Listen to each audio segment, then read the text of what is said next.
गजबंध उच्च प्राथमिक विद्यालय वार्षिक उत्सव सुवर्णपुर जिला डुंगरीपाली ब्लॉक गजबंध उच्च प्राथमिक विद्यालय वार्षिक उत्सव अनुष्ठित हो जाइछे। प्रधान शिक्षक हाराधन बेरिया सभापतित्व अनुष्ठित कार्यक्रम में अतिरिक्त ब्लॉक शिक्षा अधिकारी बटकृष्ण पाढ़ी मुख्य अतिथि भाव जोगदे सबुरी मूल शिक्षा बोली मतव्यक्त करने भल भाव पाठ पढ़ा छात्र छात्री शपथ पाठ कराइथिले।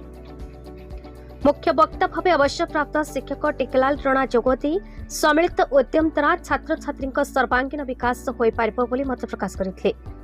सीआरसीसी नरेंद्र कुमार पुरोहित अभिभावक विवेकानंद पटेल सम्मानित अतिथि भाव जोगदे मनोयोगी हो पाठ पढ़ी उज्जवल भविष्य गढ़ा प्रेरणा देवा सह विभिन्न श्रेणी में प्रथम होइथिबा वार्षिक क्रीड़ा तथा अन्य प्रतियोगितार उत्तीर्ण छात्र छात्री मानक प्रमाणपत्र पुरस्कार प्रदान कर उत्साहित करते। छात्री माने स्वागत नृत्य सह अतिथि को फूलतड़ा उपचौकन दे स्वागत करते। यह अवसर पंचम श्रेणी वृत्ति पाए गौरव आनी मेधावी छात्री ज्योतिर्मयी रणा और एकलव्य विद्यालय नाम लेखाइबाकू योग्य विवेचित होइतिबा छात्री अलिसा बागों को संबर्धित करा जायथिला। शिक्षक विकास भरासागर सभा परिचालना करिथिबा बेले शिक्षक दिवाकर बढ़ई धन्यवाद अर्पण करथिले।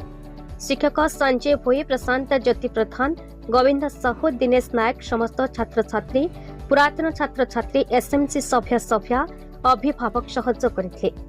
शिक्षयित्री मानसी नाग, ललिता भोये और वर्षाराणी मल्लिकों तत्वावधान में छात्र छात्री आकर्षणीय सांस्कृतिक कार्यक्रम और नारी सशक्तिकरण उपर एक सुंदर नाटिका दर्शकों मन मोहिथिला। सुवर्णपुर जिलूर श्यामसुंदर पण्डा टिकलाल त्रिपाठी रिपोर्ट, भारत न्यूज।